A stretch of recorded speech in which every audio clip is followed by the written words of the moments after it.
Part III. Swann in Love, Section 11. Swann was still unconscious of the disgrace that threatened him at the Verderons, and continued to regard all their absurdities in the most rosy light through the admiring eyes of love. As a rule, he made no appointments with Odette, except for the evenings. He was afraid of her growing tired of him if he visited her during the day as well. At the same time, he was reluctant to forfeit, even for an hour, the place that he held in her thoughts, and so was constantly looking out for an opportunity of claiming her attention in any way that would not be displeasing to her. If in a florist's or a jeweler's window a plant or an ornament caught his eye, he would at once think of sending them to Odette, imagining that the pleasure which the casual sight of them had given him would instinctively be felt also by her, and would increase her affection for himself, and he would order them to be taken at once to the Rue La Pérouse, so as to accelerate the moment in which, as she received an offering from him, he might feel himself, in a sense, transported into her presence. He was particularly anxious, always, that she should receive these presents before she went out for the evening, so that her sense of gratitude towards him might give additional tenderness to her welcome when he arrived at the Verderons, might even, for all he knew, if the shopkeeper made haste, bring him a letter from her before dinner, or herself, in person, upon his doorstep, come on a little extraordinary visit of thanks. As in an earlier phase, when he had experimented with a reflex action of anger and contempt upon her character, he sought now by that of gratification to elicit from her fresh particles of her intimate feelings which she had never yet revealed. Often she was embarrassed by lack of money, and under pressure from a creditor would come to him for assistance. He enjoyed this, as he enjoyed everything which could impress Odette with his love for herself, or merely with his influence, with the extent of the use that she might make of him. Probably if any one had said to him at the beginning, "It's your position that attracts her," or at this stage, "It's your money that she's really in love with," she would not have believed the suggestion, nor would he have been greatly distressed by the thought that people supposed her to be attached to him, that people felt them to be united by any ties so binding as those of snobbishness or wealth.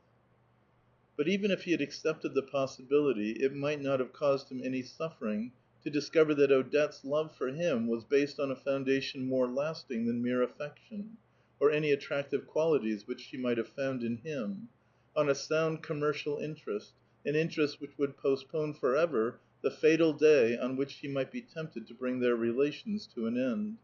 For the moment, while he lavished presents upon her and performed all manner of services, he could rely on advantages not contained in his person or in his intellect, could forego the endless, killing effort to make himself attractive. And this delight in being a lover, in living by love alone, of the reality of which he was inclined to be doubtful, the price which, in the long run, he must pay for it as a dilettante in immaterial sensations, enhanced its value in his eyes, as one sees people who are doubtful whether the sight of the sea and the sound of its waves are really enjoyable, become convinced that they are, as also of the rare quality and absolute detachment of their own taste, when they have agreed to pay several pounds a day for a room in an hotel from which that sight and that sound may be enjoyed. One day, when reflections of this order had brought him once again to the memory of the time when someone had spoken to him of Odette as of a kept woman,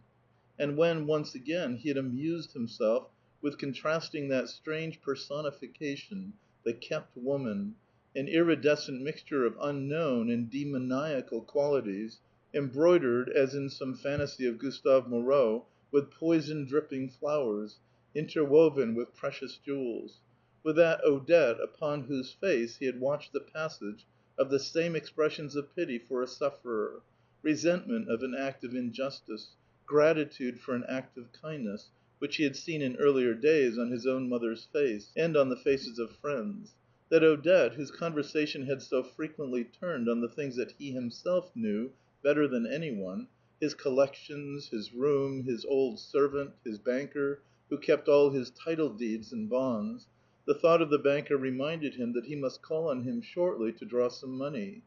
And indeed, if during the current month he were to come less liberally to the aid of Odette in her financial difficulties than in the month before, when he had given her 5,000 francs, if he refrained from offering her a diamond necklace for which she longed, he would be allowing her admiration for his generosity to decline, that gratitude which had made him so happy, and would even be running the risk of her imagining that his love for her, as she saw its visible manifestations grow fewer, had itself diminished. And then, suddenly, he asked himself whether that was not precisely what was implied by keeping a woman, as if, in fact, that idea of keeping could be derived from elements not at all mysterious nor perverse, but belonging to the intimate routine of his daily life, such as that 1,000-franc note, a familiar and domestic object, torn in places and mended with gummed paper, which his valet, after paying the household accounts and the rent, had locked up in a drawer in the old writing desk whence he had extracted it to send it, with 4 others, to Odette. And whether it was not possible to apply to Odette, since he had known her, for he had never imagined for a moment that she could ever have taken a penny from any one else before, that title, which he had believed so wholly inapplicable to her, of kept woman. He could not explore the idea further, for a sudden access of that mental lethargy which was, with him, congenital, intermittent, and providential, happened at that moment to extinguish every particle of light in his brain, as instantaneously as, at a later period, when electric lighting had been everywhere installed, it became possible, merely by fingering a switch, to cut off all the supply of light from a house. His mind fumbled for a moment in the darkness. He took off his spectacles, wiped the glasses, passed his hands over his eyes, but saw no light until he found himself face to face with a wholly different idea, the realization that he must endeavor, in the coming months, to send Odette 6 or 7,000-franc notes instead of 5, simply as a surprise for her and to give her pleasure. In the evening, when he did not stay at home until it was time to meet Odette at the Verdurands', or rather at one of the open-air restaurants which they liked to frequent in the Bois, and especially at St. Cloud, he would go to dine in one of those fashionable houses in which, at one time, he had been a constant guest. He did not wish to lose touch with people who, for all that he knew, might be of use some day to Odette, and thanks to whom he was often, in the meantime, able to procure for her some privilege or pleasure. Besides, he had been used for so long to the refinement and comfort of good society that side by side with his contempt there had grown up also a desperate need for it, with the result that, when he had reached the point after which the humblest lodgings appeared to him as precisely on a par with the most princely mansions, his senses were so thoroughly accustomed to the latter that he could not enter the former without a feeling of acute discomfort. He had the same regard, to a degree of identity which they would never have suspected, for the little families with small incomes who asked him to dances in their flats, straight upstairs to the 5th floor and the door on the left, as for the Princesse de Parme, who gave the most splendid parties in Paris. But he had not the feeling of being actually at the ball when he found himself herded with the fathers of families in the bedroom of the lady of the house, while the spectacle of wash hand stands covered over with towels, and of beds converted into cloak rooms, with a mass of hats and greatcoats sprawling over their counterpanes, gave him the same stifling sensation that nowadays people who have been used for half a lifetime to electric light derive from a smoking lamp or a candle that needs to be snuffed. If he were dining out, he would order his carriage for 7:30. While he changed his clothes, he would be wondering all the time about Odette, and in this way was never alone, for the constant thought of Odette gave to the moments in which he was separated from her the same peculiar charm as to those in which she was at his side. He would get into his carriage and drive off, but he knew that this thought had jumped in after him and had settled down upon his knee, like a pet animal which he might take everywhere, and would keep with him at the dinner table unobserved by his fellow guests. He would stroke and fondle it, warm himself with it, and, as a feeling of languor swept over him, would give way to a slight shuddering movement which contracted his throat and nostrils, a new experience this, as he fastened the bunch of columbines in his buttonhole. He had for some time been feeling neither well nor happy, especially since Odette had brought Forcheville to the Verdurands, and he would have liked to go away for a while to rest in the country. But he could never summon up courage to leave Paris, even for a day, while Odette was there. The weather was warm; it was the finest part of the spring. And for all that he was driving through a city of stone, to immure himself in a house without grass or garden, what was incessantly before his eyes was a park which he owned near Cambrai, where at 4 in the afternoon, before coming to the asparagus bed, thanks to the breeze that was wafted across the fields from Méséglise, he could enjoy the fragrant coolness of the air as well beneath an arbor of hornbeams in the garden as by the bank of the pond, fringed with forget-me-not and iris, and where, when he sat down to dinner, trained and twined by the gardener's skilful hand, there ran all about his table currant bush and rose. After dinner, if he had an early appointment in the Bois or at St. Cloud, he would rise from table and leave the house so abruptly, especially if it threatened to rain, and so to scatter the faithful before their normal time, that on one occasion the Princesse de l'Homme, at whose house dinner had been so late that Swann had left before the coffee came in to join the Verderons on the island in the Bois, observed, "Really, if Swann were 30 years older and had diabetes, there might be some excuse for his running away like that. He seems to look upon us all as a joke." He persuaded himself that the springtime charm, which he could not go down to Cambrai to enjoy, he would find at least on the Rue de Seine or at St. Cloud, but as he could think only of Odette, he would return home not knowing even if he had tasted the fragrance of the young leaves, or if the moon had been shining. He would be welcomed by the little phrase from the sonata, played in the garden on the restaurant piano. If there was none in the garden, the Verderons would have taken immense pains to have a piano brought out either from a private room or from the restaurant itself, not because Swann was now restored to favor, far from it, but the idea of arranging an ingenious form of entertainment for someone, even for someone whom they disliked, would stimulate them, during the time spent in its preparation, to a momentary sense of cordiality and affection.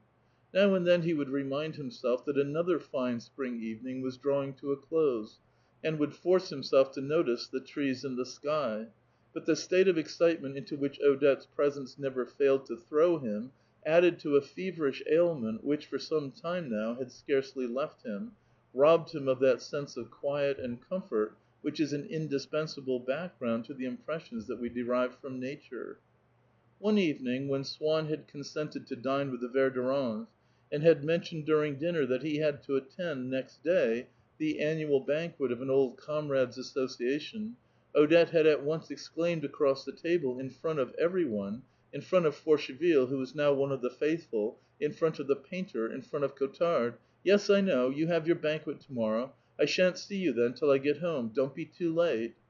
And, although Swann had never yet taken offense, at all seriously, at Odette's demonstrations of friendship for one or other of the faithful, he felt an exquisite pleasure on hearing her thus avow before them all, with that calm immodesty, the fact that they saw each other regularly every evening, his privileged position in her house, and her own preference for him, which it implied. It was true that Swann had often reflected that Odette was in no way a remarkable woman, and in the supremacy which he wielded over a creature so distinctly inferior to himself, there was nothing that especially flattered him when he heard it proclaimed to all the faithful. But since he had observed that to several other men than himself, Odette seemed a fascinating and desirable woman, the attraction which her body held for him had aroused a painful longing to secure the absolute mastery of even the tiniest particles of her heart. And he had begun to attach an incalculable value to those moments passed in her house in the evenings, when he held her upon his knee, made her tell him what she thought about this or that, and counted over that treasure to which, alone of all his earthly possessions, he still clung. And so, after this dinner, drawing her aside, he took care to thank her effusively, seeking to indicate to her by the extent of his gratitude the corresponding intensity of the pleasures which it was in her power to bestow on him, the supreme pleasure being to guarantee him immunity for as long as his love should last and he remained vulnerable from the assaults of jealousy.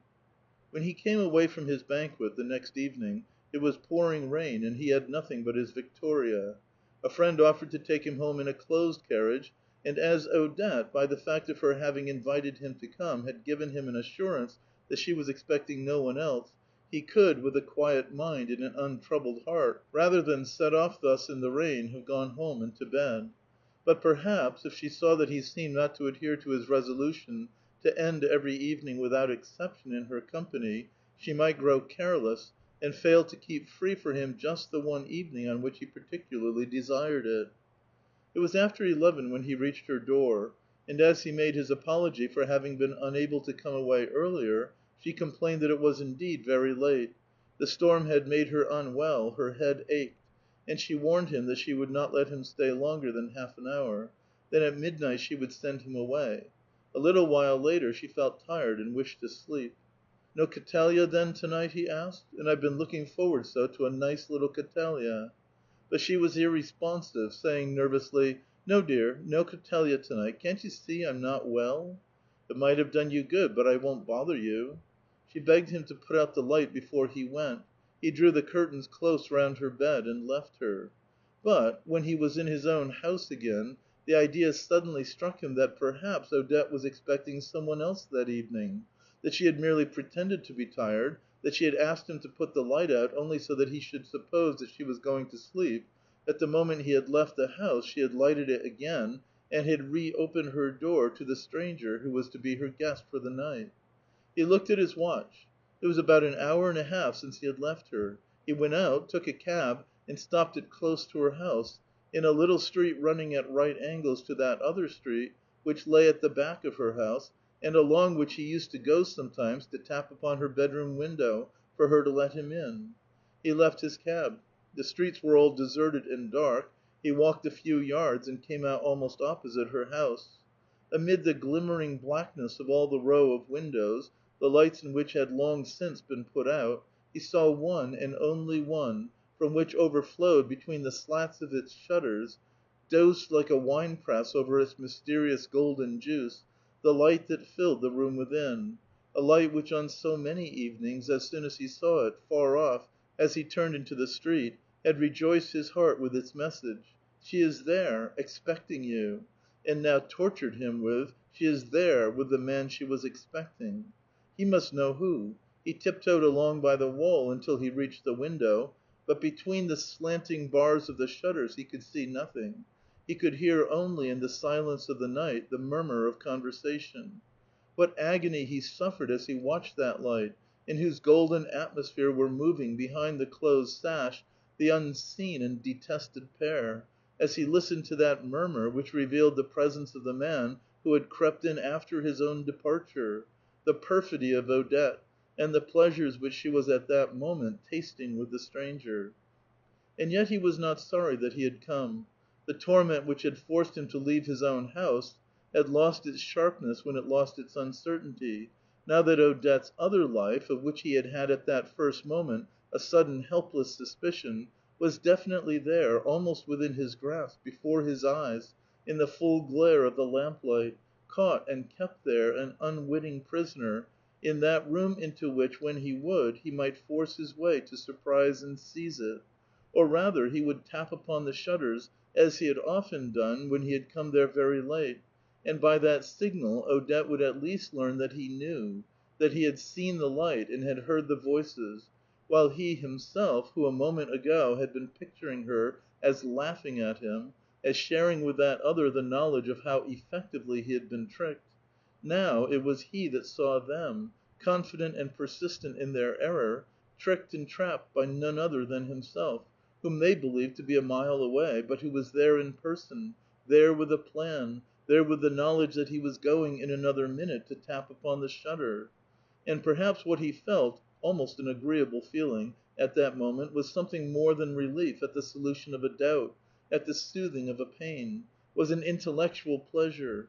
If, since he had fallen in love, things had recovered a little of the delicate attraction that they had had for him long ago, though only when a light was shed upon them by a thought, a memory of Odette. Now it was another of the faculties, prominent in the studious days of his youth, that Odette had quickened with new life, the passion for truth, but for a truth which, too, was interposed between himself and his mistress, receiving its light from her alone, a private and personal truth, the sole object of which, an infinitely precious object and one almost impersonal in its absolute beauty, was Odette. Odette in her activities, her environment, her projects, and her past. At every other period in his life, the little everyday words and actions of another person had always seemed wholly valueless to Swann. If gossip about such things were repeated to him, he would dismiss it as insignificant, and while he listened, it was only the lowest, the most commonplace part of his mind that was interested. At such moments he felt utterly dull and uninspired.